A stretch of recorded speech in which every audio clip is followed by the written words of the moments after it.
NCIB times ಮೀಡಿಯಾಗೆ ಸ್ವಾಗತ.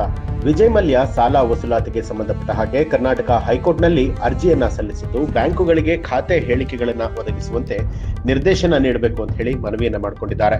High court 10 ಬ್ಯಾಂಕುಗಳಿಗೆ notice ಅನ್ನ ಜಾರಿ ಮಾಡಿದೆ. ಯುನೈಟೆಡ್ ಬ್ರೂವರೀಸ್ನ ಮಾಜಿ ಅಧ್ಯಕ್ಷರಾದ ವಿಜಯ್ ಮಲ್ಯ ಸಾಲ ವಸೂಲಾತಿಗೆ ಸಂಬಂಧಪಟ್ಟ ಹಾಗೆ ಕರ್ನಾಟಕ ಹೈಕೋರ್ಟ್ನಲ್ಲಿ ಅರ್ಜಿಯನ್ನ ಸಲ್ಲಿಸಿದ್ರು. ತಾವು ಯುನೈಟೆಡ್ ಬ್ರೂವರೀಸ್ ಹೋಲ್ಡಿಂಗ್ಸ್ ಲಿಮಿಟೆಡ್ ಮತ್ತು ಇತರ ಪ್ರಮಾಣ ಪತ್ರ ಸಾಲಗಾರರು ಬಾಕಿ ಉಳಿಸಿಕೊಂಡಿರುವಂತಹ ಒಟ್ಟು ಮೊತ್ತದ ಹೇಳಿಕೆಗಳನ್ನ ಮತ್ತು ಹಿಂದಿನ ಕಿಂಗ್ ಫಿಶರ್ ಲಿಮಿಟೆಡ್ನ ಸಾಲಗಳ ವಸೂಲಾತಿ ಪ್ರಕ್ರಿಯೆಯಲ್ಲಿ ಇಲ್ಲಿಯವರೆಗೆ ವಸೂಲಿ ಮಾಡಲಾದಂತಹ ಮೊತ್ತವನ್ನು ಒದಗಿಸುವಂತೆ ಬ್ಯಾಂಕುಗಳಿಗೆ ನಿರ್ದೇಶನ ಕೊಡಬೇಕು ಅಂತ ಹೇಳಿ ಮನವಿ ಸಲ್ಲಿಸಿದ್ದಾರೆ. ಈ ಹಿನ್ನೆಲೆಯಲ್ಲಿ ರಾಜ್ಯ ಹೈಕೋರ್ಟ್ ಸಾಲ ವಸೂಲಾತಿ ಅಧಿಕಾರಿ ಮತ್ತು ಭಾರತೀಯ ಸ್ಟೇಟ್ ಬ್ಯಾಂಕ್ ಸೇರಿದಂತೆ 10 ಬ್ಯಾಂಕುಗಳಿಗೆ ಈಗಾಗಲೇ ನೋಟಿಸ್ ಅನ್ನ ಜಾರಿ ಮಾಡಿದೆ. ಮಲ್ಯ ಸಲ್ಲಿಸಿದ ಅರ್ಜಿಯನ್ನ ಆಲಿಸಿದಂತಹ ನ್ಯಾಯಮೂರ್ತಿ ಆರ್ ದೇವದಾಸ್ ಅವರು ಈ ಆದೇಶವನ್ನ ಹೊರಡಿಸಿದ್ರು. ಜೊತೆಗೆ ಮುಂದಿನ ವಿಚಾರಣೆಯನ್ನ ಫೆಬ್ರವರಿ 19ಕ್ಕೆ ಮುಂದೂಡಿದ್ದಾರೆ. ಮಧ್ಯಂತರ ಮನವಿಗಾಗಿ ಬ್ಯಾಂಕುಗಳ ಮುಂದಿನ ವಸೂಲಾತಿ ಪ್ರಕ್ರಿಯೆಗಳಿಗೆ ತಡೆ ನೀಡದಂತೆ ಜೊತೆಗೆ ಲೆಕ್ಕಪತ್ರಗಳ ಹೇಳಿಕೆಯನ್ನ ಒದಗಿಸುವಂತೆ ನಿರ್ದೇಶನ ಕೊಡಬೇಕು ಅಂತ ಹೇಳಿ ಮಲ್ಯ ನ್ಯಾಯಾಲಯವನ್ನ ಮನವಿ ಮಾಡಿಕೊಂಡಿದ್ರು.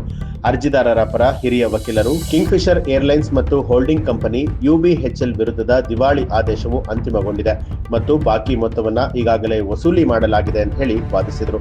ಆದ್ರೂ ಕೂಡ ಹೆಚ್ಚುವರಿ ವಸೂಲಾತಿ ಪ್ರಕ್ರಿಯೆಯನ್ನ ನಡೆಸಲಾಗ್ತಾ ಇದೆ. ಇದಕ್ಕೆ ಅನುಗುಣವಾಗಿ ಕಿಂಗ್ ಫಿಶರ್ ಮತ್ತು UBHL ನಿಂದ 6,200 ಕೋಟಿ ರೂಪಾಯಿ ಮತ್ತು 10,200 ಕೋಟಿ ರೂಪಾಯಿಗಳನ್ನ ವಸೂಲಾತಿ ಮಾಡಲಾಗಿದೆ.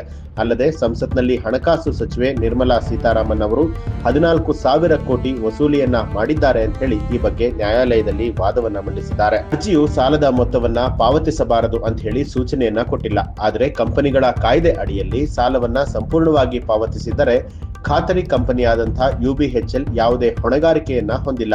ಇಲ್ಲಿಯವರೆಗೆ ವಸೂಲಾತಿ ಮುಂದುವರೆದಿದೆ ಮತ್ತು ಪ್ರಾಥಮಿಕ ಸಾಲವನ್ನ ಪಾವತಿಸಲಾಗಿದೆಯೇ ಅಥವಾ ಇಲ್ಲವೇ ಅನ್ನುವಂಥದ್ರ ಬಗ್ಗೆ ಯಾವುದೇ ಆದೇಶವನ್ನ ಹೊರಡಿಸಲಾಗಿಲ್ಲ ಅಂತ ಹೇಳಿ ಆರೋಪವನ್ನ ಮಾಡಿದ್ದಾರೆ. ಈ ಒಂದು ಮಾಹಿತಿ ನಿಮಗೆ ಇಷ್ಟ ಆಗಿದ್ರೆ ಏನನ್ನಿಸ್ತು ಅನ್ನೋದನ್ನ ಕಮೆಂಟ್ ಮಾಡಿ ತಿಳಿಸಿ. ಹಾಗೆ ಯಾರೆಲ್ಲ ಎನ್ಸಿಐಬಿ ಟೈಮ್ಸ್ ಮೀಡಿಯಾ ಚಾನೆಲ್ ಅನ್ನ ಸಬ್ಸ್ಕ್ರೈಬ್ ಮಾಡಿಲ್ಲ ತಪ್ಪದೆ ಸಬ್ಸ್ಕ್ರೈಬ್ ಮಾಡಿ ಬೆಲ್ ಐಕಾನ್ ಒತ್ತಿ.